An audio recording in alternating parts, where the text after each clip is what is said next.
我以前也很长一段时间不吃，真的瘦成了一把骷髅啊！一开始呢，我以为只是好莱坞明星都在打，但是没想到身边有不少的朋友在打。就从那块蛋糕开始，我就会一路开始吃东西，什么炸鸡啊，什么冰激凌啊，一直吃到晚上疯狂的吃啊，结果我就直接昏过去了，你知道吗？等我醒来的时候是在 ICU 里面，太可怕了。Hello， 大家好，欢迎回到小镇杰西卡这个频道。今天看到 Bruce 就知道又是一个聊天节目了。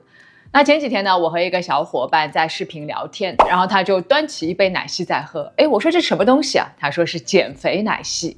我说这个东西没用的呀，真的相信我。他说那怎么办呢？中年人要保持体重真的太难了。确实如此啊，但是呢，减肥奶昔是真的没用。要知道我自己的减肥经历有超过20年的时间，而且我是从135斤一路减到现在20斤左右，保持了蛮多年都没有复胖啊。在当年我减肥的时候，研究了很长一段时间关于运动和营养学方面的知识，反正我对它输出了一大通，也不知道有没有用啦。那今天呢，就索性做一个长影片，分享10个常见的减肥误区，有不少都是我自己踩过的雷啊，做个有缘的朋友。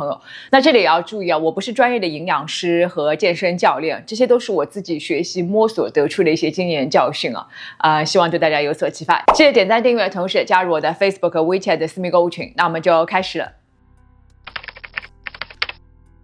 最近呢，美国这里特别流行打减肥针，特别火的一款叫做 Ozempic， 中文的翻译是格美斯鲁肽。那这种减肥针呢，其实最早是为了治疗2型糖尿病而发明出来的，结果无意中发现减肥效果特别的好，所以就风靡开来。一开始呢，我以为只是好莱坞明星都在打，但是没想到身边有不少的朋友在打，以至于我邻居都在说，如果你身边有人呢突然瘦下来，100%都是打了 Ozempic。如果他们说没有打，那他们一定是在骗你。哇，真的好搞笑，有没有这么夸张？但是我个人觉得靠打针来减肥，除非是医生给你开的处方，你因为糖尿病的原因不得不打，其实真的是大可不必。Ozempic 的原理呢，主要就是通过模拟激素来抑制食欲，同时呢，让你胃排空的速度减慢。我身边就有一个朋友打他比我还要瘦1/3，比我还要高他打完之后跟我讲，一整天都不想吃东西，看到东西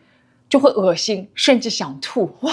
这个副作用有点强啊！大家想想看，这一天天的什么都不想吃，这是不是有点了无生趣啊？而且呢，很多人包括我那个朋友，就是为了快速的瘦身，就会打过量。那你打的剂量太多，就容易恶心呕吐这长此以往，可想而知，你肯定精神状态都不太好啊，对吧？更糟心的是Ozempic 因为它是抑制食欲嘛，你就长久的不吃东西，你的蛋白质呢就会减少。当你的蛋白质减少，你的肌肉就会减少。那肌肉是很珍贵的嘛，即使你这样瘦下来也不好看，又没有肌肉，所以整个人呢还是松松垮垮的。所以现在有一个词呢很火，叫做 Ozempic face。我在网上找了一张对比图，大家可以感受一下你会发现打了 Ozempic 之后你的脸呢，好像反而看上去更苍老了，脸颊凹陷，皮肤松弛，而且皮肤呢变得很薄。也难怪很多人最近在吐槽，怎么女明星好久不见都变瘦了3圈，而且每个人的脸好像都差不多，就是因为很多人打了这种 Ozempic， 所以他们的脸呢都会呈现出类似的状况，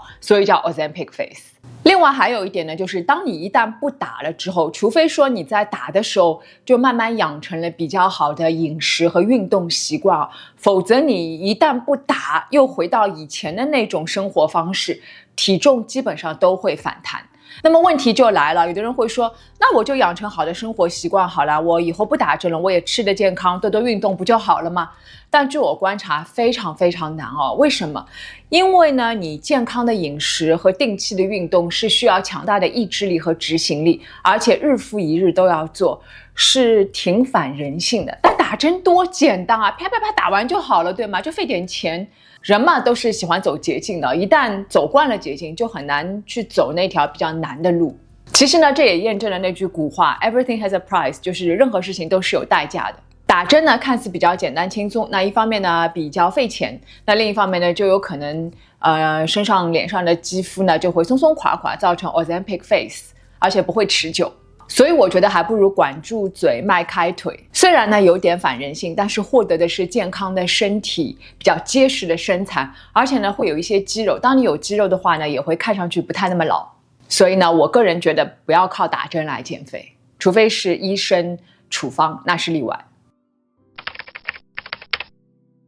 每次呢看到明星出街很多时候他们都穿着瑜伽裤，拿着一杯奶昔，哎呦美美的，就好像是那种非常健康的生活方式。可能也正是因为这些明星带动美国到处都是这种 smoothie 店，很多人呢都以为，哎呦这种奶昔可健康了，无非就是水果蔬菜，对不对？很多人都不吃饭的就吃这个，觉得自己多喝2杯就会瘦。No no no no no， 大错特错。这种奶昔呢对减肥是毫无帮助的。首先吧，这种奶昔的热量其实非常的高，你只是看不到而已。比如说轻轻松松就可以放进去1个牛油果、1根香蕉，再加上1把坚果，这些呢都是高热量密度的东西，但是打在这杯饮料里面你看不到，其实就真的是一个热量炸弹。其次呢，奶昔最主要的问题是它是喝下去的，喝下去呢和在嘴巴里面咀嚼吃东西是完全不一样的概念。喝东西就非常容易就咕咚咕咚一会儿就喝下去了。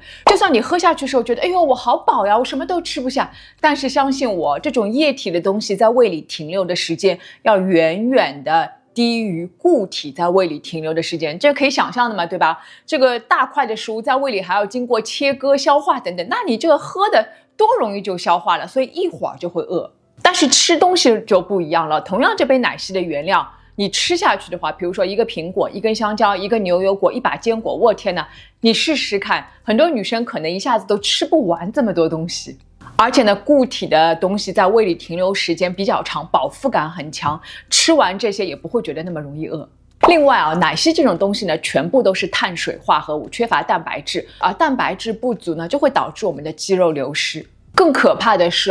这些粉碎机呢会打碎食物的纤维，加快果糖和碳水化合物的吸收。你这样一大杯咣咣咣喝下去，血糖立刻就飙升了，这长此以往要得糖尿病了好吗？其实不光是奶昔啦，那些果汁也是一样的隐形的升糖杀手所以每次我看到我的小伙伴在吃早饭的时候来一杯橙汁，我都忍不住要输出这个太不健康了，喝橙汁还不如去吃一个橙子。那除了奶昔之外呢，还有一些所谓的健康食物也都很容易踩雷。比如说很多美国人在吃早饭的时候喜欢在牛奶里面加一点 granola， 或者说饿的时候呢来一根 protein bar， 这些东西你去看看配料表里面都有很多很多的添加糖所以尽量不要去吃这种多次加工过的东西就吃原型食物，这样呢既容易觉得饱，而且会更健康，长此以往呢也对我们控制体重也更有帮助，相信我。我刚开始减肥的那段时间对饮食呢控制是比较严格的，但是呢毕竟是人意志力再坚强总是会有突破的那一次，对吧？那有的时候呢实在是控制不了自己就会比如说中饭的时候吃1块小蛋糕，那这一天我跟大家说就完了，我的脑子里面就好像突然这根弦就断掉了，就有那种破罐子破摔的感觉。就从那块蛋糕开始，我就会一路开始吃东西，什么炸鸡什么冰激凌一直吃到晚上疯狂的吃就好像哎呀反正今天已经破功了，就这样吧。轻则呢这一整天在乱吃，重则整个减肥计划就打乱了，然后呢减了一半就失败了。我相信很多有过减肥经验的朋友都跟我一样有类似的经历吧。那直到有一次我看到书里面还是哪一个减肥博主说的一句话我真是醍醐灌顶大概就是说你吃错了就吃错了，不能一路错下去。你就想象一下，比如说你开车吧，不小心闯了一个红灯，怎么了？你准备这一路每个红灯都要闯下去吗？当然不是了。正确的做法就是你闯了这个红灯，那你停下来想想吸取教训，下一个红灯不能再闯了。所以你吃东西也是一样，当时我听完大受震撼，我觉得很有道理那就从那天开始只要有类似情况发生，我就会在心里面默念今天闯了个红灯，不过没关系，下一个红灯不闯就可以了，不能一路闯红灯这一顿没有吃的特别健康，没关系，下一顿我们吃的健康一点就好了，不能一路不健康。就这样就纠正了我这种破罐子破摔的心态我觉得这一条也是蛮受用的，也送给大家。我呢是处女座，处女座呢就是对自己要求特别的高，包括减肥也是一样。当我刚刚开始运动减肥的时候，我就给自己设了一个特别高的要求，要瘦到多少多少斤，要有6块腹肌等等。所以那段时间我不仅运动量超大哦，而且我是计算卡路里的，甚至我对很多调味品都有严格的控制，包括盐我都不敢吃，因为吃太多盐会浮肿嘛。直到那一年呢，我去上海出差，那次呢我坐了长途飞机，人家一般下来就洗个澡睡觉了，对吧？因为我是早上到的，我没有，早上不能睡觉的，要健身的，洗了个澡就开始狂健身。健身完之后呢，吃的早饭也不敢加什么盐，然后就大口的在喝咖啡，结果我就直接昏过去了，你知道吗？等我醒来的时候是在 ICU 里面，太可怕了。所以从那次的经历开始，我就跟自己讲啊，减肥啊，或者是塑形啊，我们的目的不是为了瘦成多少多少斤6块腹肌，我们的目的是更好的生活，不能本末倒置啊。这几年呢，我也就慢慢的对自己会稍微宽容一点啊。而且我发现，当你养成了比较好的生活习惯，吃的比较健康，适度的运动，再加上睡得比较好的话呢，其实你自然不太可能胖成个气球的。没有必要对自己要求太高，毕竟活着就挺不容易的，差不多就可以了啊。市场上呢有层出不穷的减肥代餐啊，比如说我朋友喝的那种无论是叫蛋白质奶昔啊，还是或者是减肥奶昔，就是这种。还有呢，像减肥饼干，我以前呢都买过，而且那个时候上海是没有这种东西的，应该有20年前了。我都是每次出国玩耍或者是出差的时候，到当地的超市去买了，然后扛回来，再慢慢的吃。每次吃之前我都雄心壮志说这次我一定要减肥成功，但是每次都是失败的。其实嘛，减肥说穿了也挺简单的，就是制造热量差，也就是说你摄入的热量要低于你消耗的热量，那你就会变瘦。那么最简单的就是每天吃的热量稍微少一点了，那这样的代餐呢，就是帮助你减少摄入的热量，制造热量缺口，从而减肥。其实吧，我的感觉是吃的那段日子确实会瘦，而且你用它来代替多一些正餐的话，就会瘦得很快。但是问题是，你能吃一辈子吗？答案是不可能。我见过所有，我说的是所有，包括我自己吃代餐的人，到最后都会胖回来，没有一个是例外的。更何况这种东西本身口感就比较好，很甜嘛，就像甜品一样的。像我这种很爱吃东西的人啊，到最后都沦为我的零食啊！明明是应该代替正餐的，结果变成加餐了，真的是反而是适得其反了。所以我觉得，没有必要去吃这些东西，好好吃饭就好了。我以前减肥的时候呢，特别喜欢称体重，天天都要称，早上啊。如果今天呢稍微涨了一点，就是失魂落魄，跟掉了1万块一样。如果今天稍微跌了点，我怎么那么好，怎么那么开心啊？这个世界都变好了，就那种感觉。那之后呢，我学习了不少相关的知识，我才知道，其实你天天量体重是毫无意义的，因为我们的体重呢是受到水分、盐分、排便等很多因素影响的。正常波动是很正常的，更何况女生还有生理期的原因啊，所以你在生理期前后波动个3-5斤是非常常见的。所以之后呢，我就不再每天称体重了，我现在就是最多1周称一次，有的时候可能2-3周才称一次，这是我最近称的体重啊。发现其实我也没有那么瘦，对吧？这是我的净重啊，56.65公斤。但是就像我前面说的，我觉得差不多就可以了，维持这个体重就是一种胜利了。相对于去称体重，其实我觉得穿衣服是更直观的一种感受，尤其是如果你有比较合身的裤子的话，你经常拿出来穿，你就会知道最近有没有胖或者有没有瘦了。减肥的时候呢，不吃碳水化合物，这个我相信也是很多人的基本操作了。我以前也很长一段时间不吃了，你看我不吃的时候是不是很瘦？真的瘦成了一把骷髅啊！但是其实不是很好看啊，而且你一旦吃回来就会发胖，这样来回折腾，非常的累。另外啊，一旦碳水吃的不够，对女生来讲就会有内分泌的问题。像我现在嘴角一圈有很多痘印，就是因为当时不好好吃碳水化合物，不停的此起彼伏的在发痘痘啊。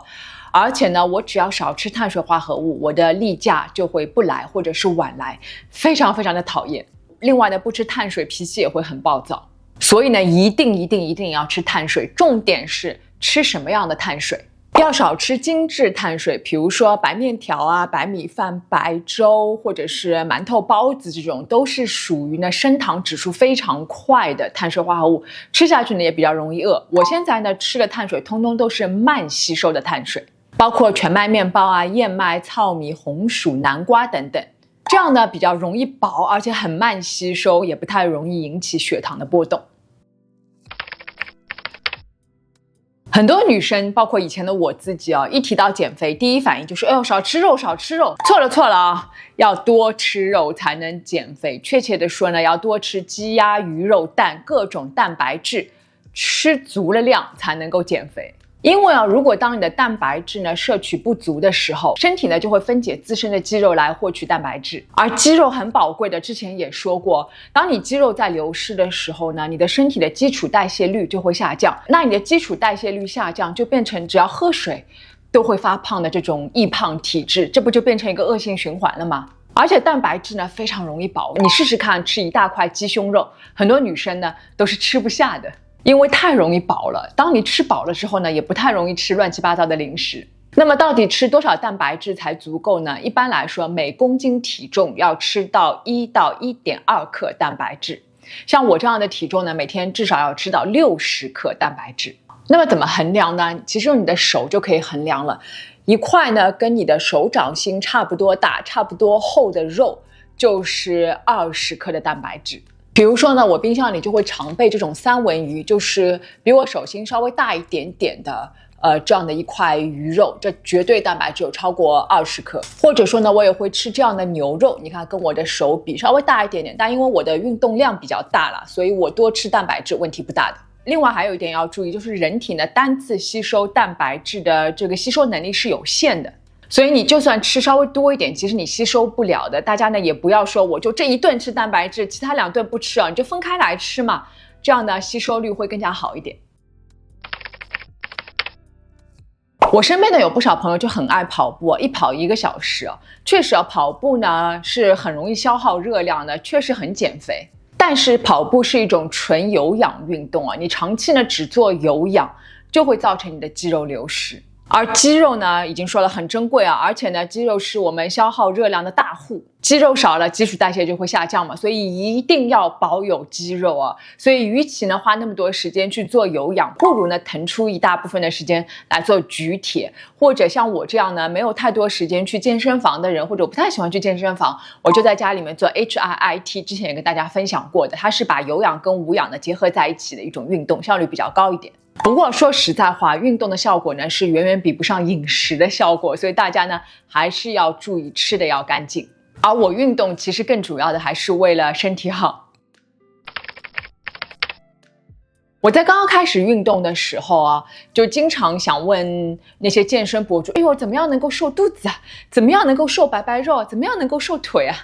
但其实局部瘦身是不可能的，这个世界没有这种事情的。练马甲线不能说我就做100个仰卧起坐，或者我要把自己的白白肉收紧，我就练哑铃，就练这个部位，是不可能的。要瘦是全身瘦的，脂肪要减就是全身减的。那你能做的就是减脂，再加上局部的塑形这样看起来呢线条才会更好。好了，一口气分享了10个我总结的减肥误区再说一遍，我不是专业人士这些都是我自己学习、观察、实践得出来的一些经验教训，就送给有缘的朋友吧。大家在减肥的路上还碰到过一些什么样的心路里程呢？也欢迎留言分享吧。如果喜欢这支影片的话呢，记得给我点一个赞吧。如果还没有关注小珍杰西卡的朋友呢，记得动动手指，打开小铃铛关注我，就可以看到我随时的更新了。也记得加入我的 Facebook 和 WeChat 的私密购物群，在群里面呢，我会第一时间分享我的同款以及相关更多更好的折扣等你来玩。那我们就下次见拜拜 ，Bruce say goodbye， 拜拜。